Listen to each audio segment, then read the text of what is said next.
குஜராத் சென்றுள்ள பிரதமர் மோடி சோமநாதர் கோயிலில் சுவாமி தரிசனம் செய்தார். சோமநாதர் கோயிலில் படையெடுப்பு நடந்து 1000 ஆண்டுகள் ஆகியுள்ள நிலையில் கோவிலை பாதுகாத்தவர்களை கௌரவிக்கும் வகையில் சிறப்பு விழா நடைபெறுகிறது.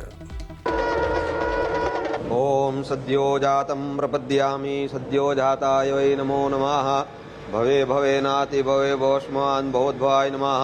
ओम स्वस्ति न इन्द्रो वृद्धस्रवाः स्वस्ति नः पूषा विश्ववेदाः. சோமநாதர் கோயிலில் நடந்த வான வேடிக்கை மற்றும் ட்ரோன்கள் மூலம் நடத்தப்பட்ட கண்கவர் கலை நிகழ்ச்சிகளை பிரதமர் மோடி கண்டுகளித்தார். மக்களவை எதிர்க்கட்சித் தலைவர் ராகுல் காந்தி வரும் 13ஆம் தேதி நீலகிரி வருகிறார். கூடலூரில் நடைபெறும் தனியார் பள்ளி நிகழ்வில் அவர் பங்கேற்கிறார்.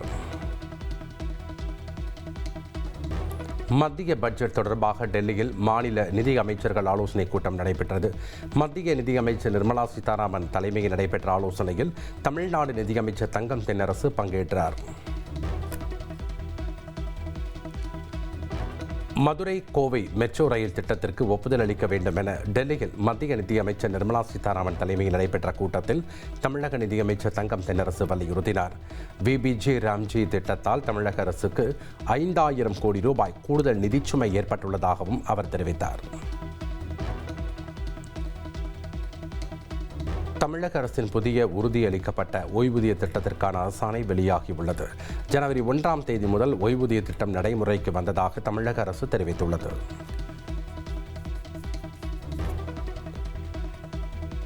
புதிய ஓய்வூதிய திட்டம் மூலம் அரசு ஊழியர்கள் ஏமாற்றப்பட்டுள்ளதாக எதிர்க்கட்சித் தலைவர் எடப்பாடி பழனிசாமி விமர்சித்துள்ளார். திமுக அரசு எதற்கெடுத்தாலும் மத்திய அரசை குறை கூறுவதாகவும் அவர் குற்றம் சாட்டியுள்ளார். தமிழகம் செய்யும் சாதனைகளை பார்த்து பாஜக திகைப்பதாக துணை முதலமைச்சர் உதயநிதி ஸ்டாலின் தெரிவித்தார். சென்னை வியாசர்பாடியில் நடந்த பொங்கல் விழாவில் பேசிய அவர் கல்வி, நிதி, மொழி உரிமையில் பாஜக பாகுபாடு காட்டுவதாக விமர்சித்தார். கரூர் கூட்ட நெரிசல் தொடர்பாக விஜயின் பிரச்சார வாகன ஓட்டுநரிடம் சிபிஐ அதிகாரிகள் 8 மணி நேரம் விசாரணை நடத்தினர். பிரச்சார வாகனத்திலும் சோதனை நடைபெற்ற நிலையில் சோதனை முடிந்து கரூரில் இருந்து மீண்டும் பனையூருக்கு புறப்பட்டது. ஜனநாயகன் பட சென்சார் விவகாரம் தொடர்பாக உச்சநீதிமன்றத்தில் மேல்முறையீடு. சென்சார் வழங்கும் உத்தரவிற்கு தடை விதித்த சென்னை உயர்நீதிமன்ற தீர்ப்பை எதிர்த்து பட தயாரிப்பு நிறுவனம் மேல்முறையீடு செய்துள்ளது.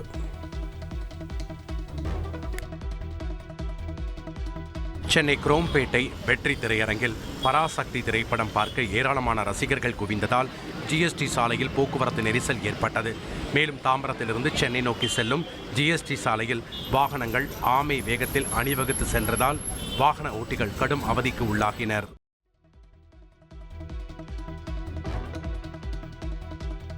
ஜனநாயகன் திரைப்படத்தின் மீது தணிக்கைத்துறை மேற்கொண்ட நடவடிக்கை அப்பட்டமான அநீதி என இயக்குனர் மாரி செல்வராஜ் கண்டனம் தெரிவித்துள்ளார். இதுகுறித்து எக்ஸ் தளத்தில் பதிவிட்ட மாரி செல்வராஜ், ஜனநாயகத்தின் மீதும் நம் படைப்பு சுதந்திரத்தின் மீதும் வேகமாக படரும் பேரச்சத்தை துடைத்தெறிய பெரும் குரல் எழுப்புவோம் என்று குறிப்பிட்டுள்ளார்.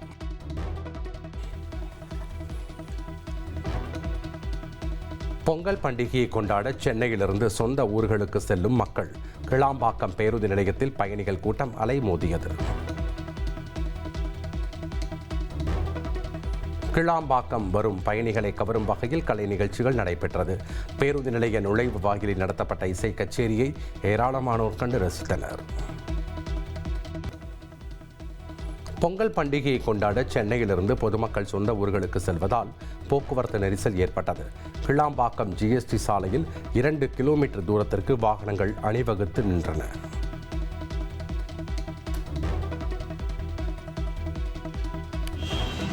தேனி மாவட்டம் ஆண்டிப்பட்டி சந்தையில் 1 கிலோ மல்லிகை பூ 8000 ரூபாய்க்கு விற்பனை செய்யப்படுகிறது. கடந்த சில வாரங்களாக பெய்யும் கடும் பனிப்பொழிவால் மல்லிகை பூவின் விளைச்சல் கணிசமாக குறைந்தது. இதனால் பூவின் விலை கிடுகிடுவென உயர்ந்து 1 கிலோ 8000 ரூபாயை தொட்டதால் பொதுமக்கள் அதிர்ச்சி அடைந்துள்ளனர். திருச்செந்தூர் சுப்பிரமணிய சுவாமி கோவில் உண்டியலில் பக்தர்கள் 3,39,56,353 ரூபாய் காணிக்கையாக செலுத்தியுள்ளனர். முருகனின் அறுபடை வீடுகளில் 2ஆம் படை வீடான திருச்செந்தூர் சுப்பிரமணிய சுவாமி கோவிலில் உண்டியல் காணிக்கைகள் எண்ணும் பணி நடந்தது. இதில் பக்தர்கள் 724 கிராம் தங்கமும் 26,340 கிராம் வெள்ளியும் 1,408 வெளிநாட்டு கரன்சியும் காணிக்கையாக செலுத்தியுள்ளனர். டெல்லியில் குடியரசு தினத்தன்று நடைபெறும் வான் சாகச நிகழ்வுக்காக கருங்கழுகுகளை திசை திருப்ப 1,275 கிலோவுக்கும் அதிகமான எலும்பில்லாத கோழி இறைச்சியை வானத்தில் வீச முடிவு செய்யப்பட்டுள்ளது. கருங்கழுகுகளுக்கு தாராளமாக உணவளித்து அவை தாழ்வான உயரத்தில் மும்முரமாக இருக்கும்படி செய்து வானில் சீறிப்பாயும் போர் விமானங்களின் பறக்கும் பாதைகளில் அவை நுழையாமல் தடுப்பதே இதன் நோக்கமாகும். ஜனவரி 15 மற்றும் ஜனவரி 25 ஆகிய தேதிகளுக்கு இடையில் நகரத்தின் 20 இடங்களில் கோழி இறைச்சி வீசப்படும். ஒவ்வொரு நாளும் 200 முதல் 400 கிலோவும், ஜனவரி 22ஆம் தேதி அதிகபட்சமாக 250 கிலோ இறைச்சியும் வீசப்பட உள்ளது.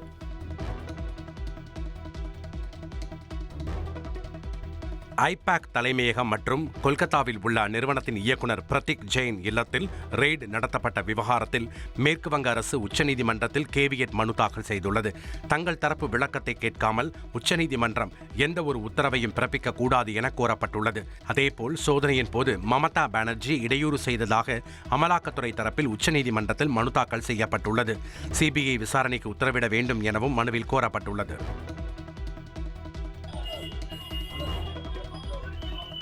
சீக்கிய குருதேக் பகதூர் குறித்து சட்டமன்றத்தில் அவதூறு கருத்து தெரிவித்ததாக டெல்லி முன்னாள் முதல்வர் அதிஷிக்கு எதிராக சிரோமணி அகாலிதளம் கட்சி தலைவர்களும் தொண்டர்களும் பஞ்சாப் மாநிலம் லூதியானாவில் போராட்டத்தில் ஈடுபட்டனர். ஆனால் காற்று மாசு விவகாரம் மற்றும் தெருநாய்கள் விவகாரம் குறித்தே தான் பேசியதாகவும் குருதேக் பகதூர் என்ற பெயரை கூட தான் பயன்படுத்தவில்லை எனவும் பாஜக பொய்யாக வீடியோவை சித்தரித்து பரப்புவதாகவும் அதிஷி குற்றம் சாட்டியிருந்தது குறிப்பிடத்தக்கது.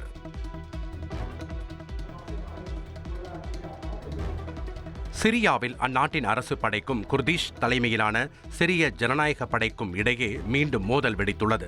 சிரியாவின் மிகப்பெரிய நகரங்களில் ஒன்றான அலப்போ துப்பாக்கிச்சூடு சத்தத்தால் நிறைந்தது. சிரிய ராணுவம் அலப்போ நகரின் ஷேக் மக்சூத் பகுதியை முற்றுகையிட்டுள்ளது. இது குர்திஷ் போராளிகளிடமிருந்து அந்த பகுதியை வலுக்கட்டாயமாக கைப்பற்றியதற்கான அறிகுறியாக பார்க்கப்படுகிறது. அலப்போவில் 9 பொதுமக்கள் கொல்லப்பட்டுள்ளனர் மற்றும் 1,40,000 மேற்பட்டோர் தங்கள் வீடுகளை விட்டு வெளியேறி உள்ளனர்.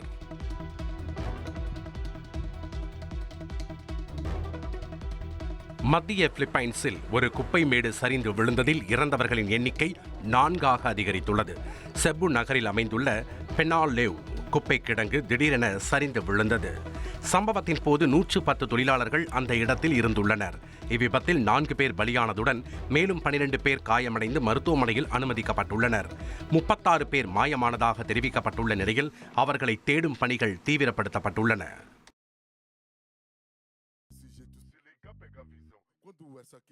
விமென்ஸ் பிரீமியர் லீக் தொடரில் மும்பைக்கு எதிரான தங்களின் முதல் ஆட்டத்தில் வெற்றியை பதிவு செய்த மகிழ்ச்சியில் ஆர்சிபி வீராங்கனைகள் லாரன் பெல், ரிச்சா கோஷ், ஜார்ஜியா, ராதா யாதவ் மற்றும் ஸ்ரேயங்கா ஆகியோர் ரீல்ஸ் செய்து அசத்தி உள்ளனர். மகளிர் பிரீமியர் லீக் கிரிக்கெட் போட்டியில் உத்தரப்பிரதேச அணியை 10 ரன்கள் வித்தியாசத்தில் குஜராத் அணி வீழ்த்தியது. 208 ரன்கள் என்ற இலக்கை எட்ட முடியாமல் 197 ரன்கள் எடுத்து உத்தரப்பிரதேச அணி தோல்வி அடைந்தது.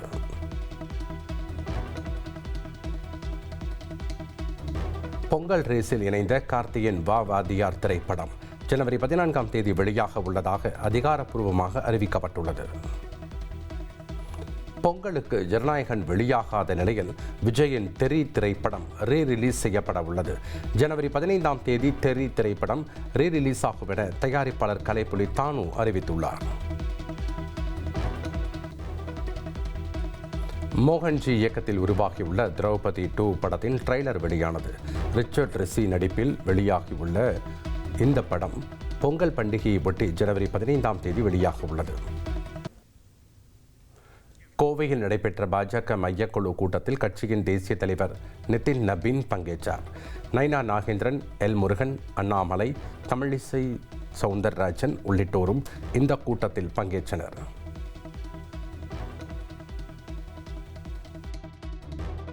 ராமநாதபுரம் மாவட்டம் பாம்பன் சின்னப்பாலம் பகுதியில் திடீரென 100 மீட்டருக்கு கடல் உள்வாங்கிய காரணத்தால் அங்கிருந்த படகுகள் தரைத்தட்டி காணப்பட்டது.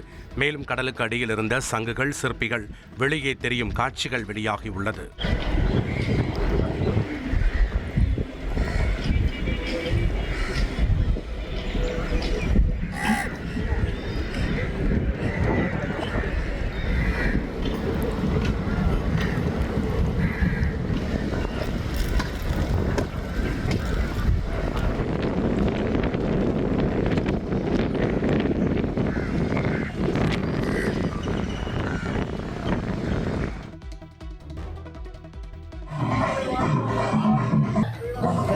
தூத்துக்குடி மாவட்டம் திரேஸ்புரம் துறைமுகத்தில் பலத்த சூறைக்காற்று வீசி வருவதால் மீனவர்கள் கடலுக்கு செல்ல வேண்டாம் என்று மீன்வளத்துறை எச்சரித்திருந்த நிலையில் மீன்களின் விலை அதிகரித்துள்ளது. ஆழ்கடலுக்கு மீன்பிடிக்கச் சென்ற ஏராளமான நாட்டு படகுகள் மீன்களின்றி கரை திரும்பி வந்தன. இதனால் சீலா மீன் 1 கிலோ 1100 ரூபாய் வரையும், விளை மீன், ஊளி, பாறை ஆகிய மீன்கள் கிலோ 500 ரூபாய் முதல் 700 ரூபாய் வரையும், நண்டு 1 கிலோ 800 ரூபாய் வரையும், சாலை 2000 முதல் 2500 ரூபாய் வரையும், கேரை, சூறை ஆகிய ரக மீன்கள் கிலோ 250 ரூபாய் முதல் 300 ரூபாய் வரையும் விற்பனையானது.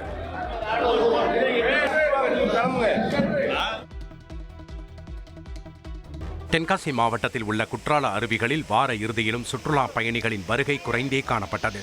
குறிப்பாக குற்றால மெயின் அருவியில் ஐயப்ப பக்தர்களே அதிக அளவில் வருகை தந்தனர்.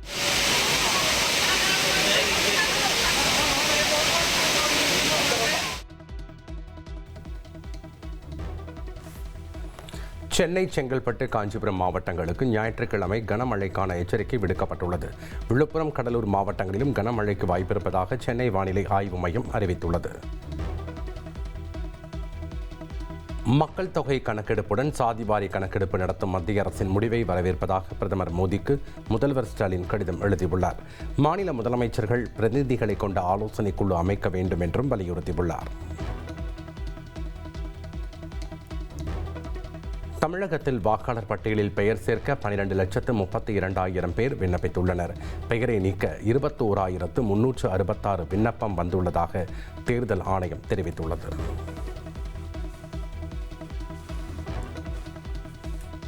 ஆபரண தங்கம் விலை சவரனுக்கு 800 ரூபாய் அதிகரித்து 1 சவரன் 1,03,200 ரூபாய்க்கு விற்பனையாகிறது. 1 கிராம் தங்கம் 12,900 ரூபாய்க்கு விற்பனை செய்யப்படுகிறது. வெள்ளி விலை கிலோவுக்கு 7,000 ரூபாய் அதிகரித்துள்ளது. 1 கிலோ வெள்ளி 2,75,000 ரூபாய்க்கு விற்பனை செய்யப்படுகிறது.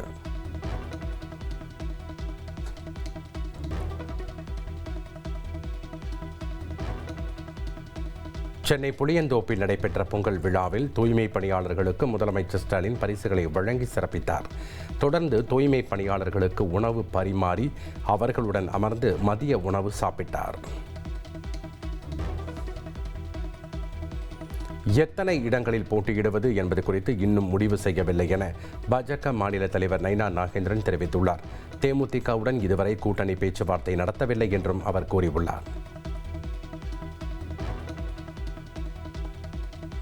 தாவேகாவுடன் கூட்டணியா என சென்னையில் செய்தியாளர்கள் எழுப்பிய கேள்விக்கு பதிலளிக்க முன்னாள் முதல்வர் ஓ பன்னீர்செல்வம் மறுத்துள்ளார். தை பிறந்தால் உறுதியாக வழி பிறக்கும் என தெரிவித்துள்ளார்.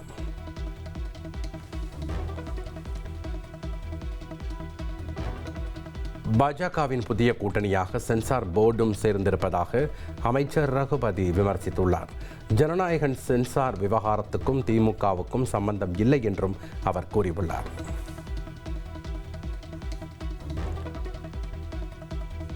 திரைப்பட சென்சார் விவகாரத்தில் வெளிப்படைத்தன்மை அவசியம் என்று மக்கள் நீதி மய்யம் தலைவர் கமல்ஹாசன் வலியுறுத்தியுள்ளார். சென்சார் விவகாரத்தில் திரைத்துறையினர் ஒன்றிணைய வேண்டும் என்றும் அவர் அறிக்கை வெளியிட்டுள்ளார். மற்ற வழக்குகளில் அவசரமாக தீர்ப்பு வழங்கும் நீதிமன்றம் ஜனநாயகன் வழக்கை மட்டும் தள்ளி போட வேண்டுமா என்று சிபிஎம் மாநில செயலாளர் சண்முகம் கேள்வி எழுப்பியுள்ளார். நீதிமன்றம் உள்நோக்கத்தோடு செயல்படக்கூடாது என்றும் அவர் வலியுறுத்தியுள்ளார்.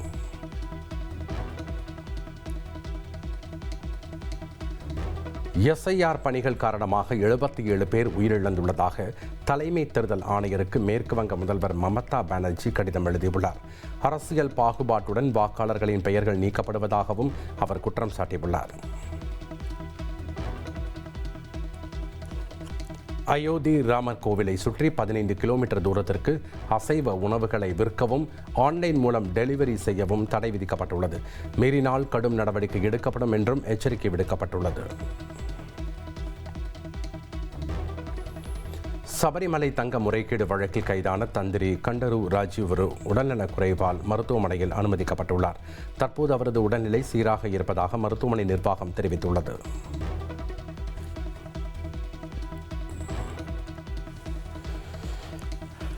உத்தரப்பிரதேச மாநிலம் கான்பூர் தெஹத்தை அடுத்த கிரிபால்பூர் தேசிய நெடுஞ்சாலையில் அதிவேகமாக சென்று கொண்டிருந்த கார் ஒன்று கட்டுப்பாட்டை இழந்து தலைக்குப்புற கவிழ்ந்து விபத்துக்குள்ளானது. விபத்துக்குள்ளான வேகத்தில் கார் பலமுறை சாலையிலேயே சுழன்றபடி சென்றது.